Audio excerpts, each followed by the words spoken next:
Okay, so I think I'm up and running again. It turns out, I guess, my microphone doesn't work if I stream it. It's a whole thing. Anyway, so I am sorry that I haven't been responding a lot. I've been taking a lot of notes and thinking about things I wanted to say. Um, I haven't been trying to shy away from this. I know that some people have sent me messages accusing me of asking tough questions and then just walking away, which is not what I'm doing. So basically, and it's interesting that I'm talking about this today because I've recently had some interactions with feminists who I've been disagreeing with. So, that being said, I would like to point out again that I'm not hateful, I'm not a feminazi, yes, that term is offensive, blah, blah, blah, all that stuff. Do I know what you mean by an extremist feminist? Yes. Do I understand it's a very negative thing? Yes. And I agree with you. Taking anything to an extreme is a very, very negative thing. Because what that means is it's being intensely closed-minded. Being intensely closed-minded is a bad thing. I'm open-minded, I swear. That's why I'm sitting here and asking you these questions and getting your feedback, and I'm listening and I'm processing and I'm learning and I'm thinking, and I hope you're doing the same. A lot of people that I'm getting messages from seem to me like they're already very closed-minded. They've already made up their minds, and I am the devil. Okay, that really proves your point. That's fine. I mean, however you guys want to handle this, I understand that what I'm saying is very upsetting to a lot of you. My question is just that you really sit back and think about why. Why is my saying that women and men should be treated equally and gender in general should not be considered ever? Why is that a negative thing? I mean, all issues, I guess, of love and romance aside, whatever your issues with homophobia or whatever, I'm not going there right now. But I think otherwise, in the real world, in the business world, I don't see why the gender check mark always needs to be on everything. You know, are you a man, are you a woman? Who cares? What does that change anything? And I'm saying this knowing that actually recently my theater company is having some problems with becoming too masculine, and we're accepting mostly masculine work. And is that a bad thing? And I've had to really think about that myself, because for me, I was like, well, women's voice isn't being heard.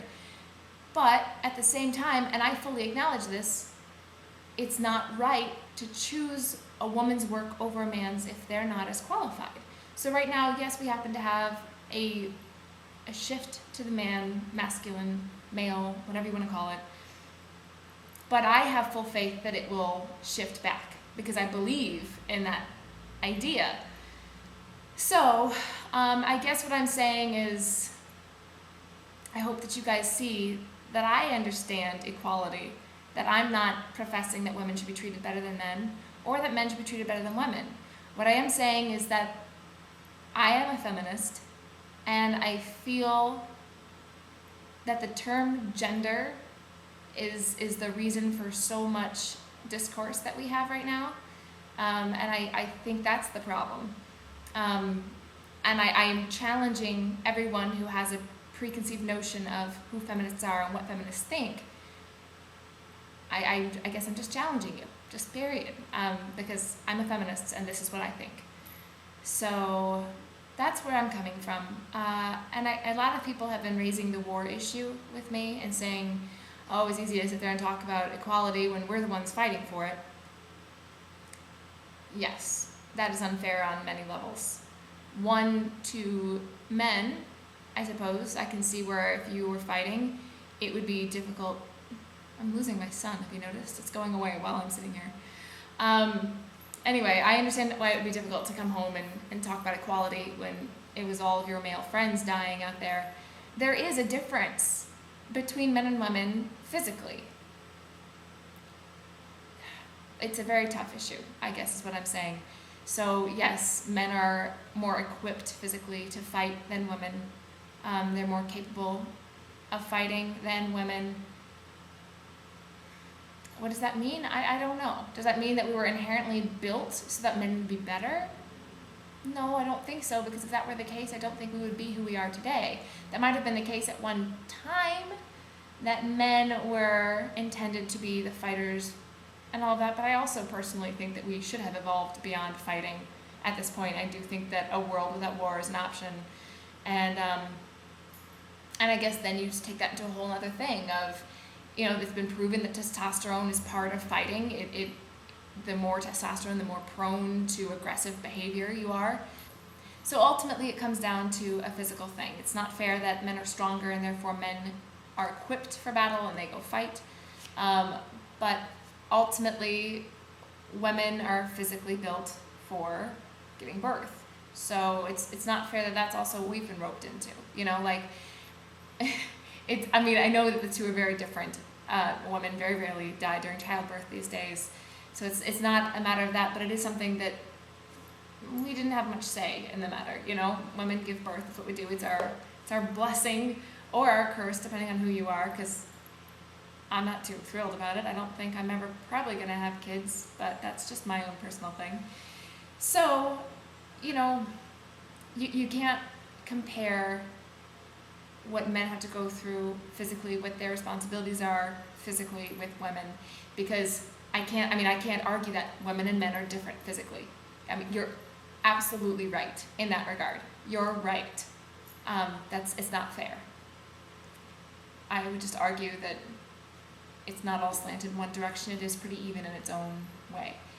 So, women having babies, though, can bring me into the business world, which is why a lot of times women are treated unfairly in the business world, because people just assume they're going to go have babies, and therefore, if they're not going to be around for long, why promote them? Which is its own kind of sexist thinking. Women don't have to stay at home with the kids anymore. So that really doesn't hold up anymore. So yes, in business, women and men should be 100% treated the same. I don't think women should be CEOs over men just because they're women and we're trying to fill some affirmative action data. That's crap to me. And obviously, and I think specifically using my example at my theater right now, I hope that you see that I don't just say this stuff. I live it, I believe it, and it's challenging for me too some days. It's very hard for me to say it's okay that we don't have a play about women, or it's okay that we don't have any plays involving women potentially, and it's okay that we have a male director, a male playwright, and an all-male cast once in a while, and as long as it's the best piece.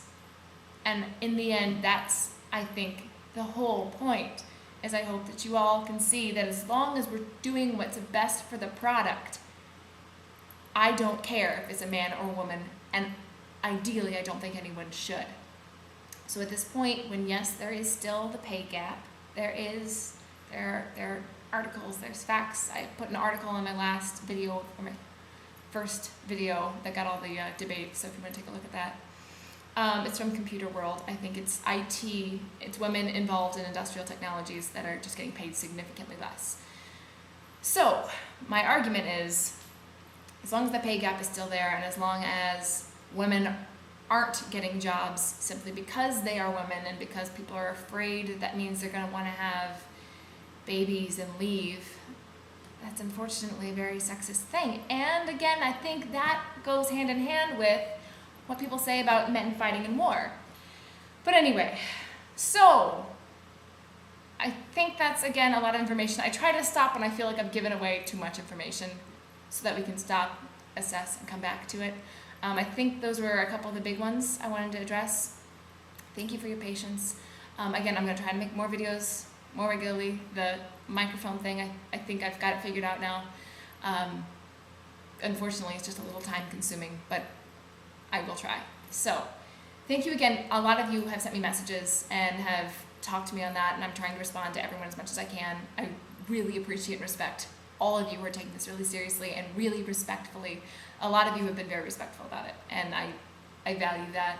I appreciate these conversations that we can have via the awesomeness that is YouTube. That's about it on this one.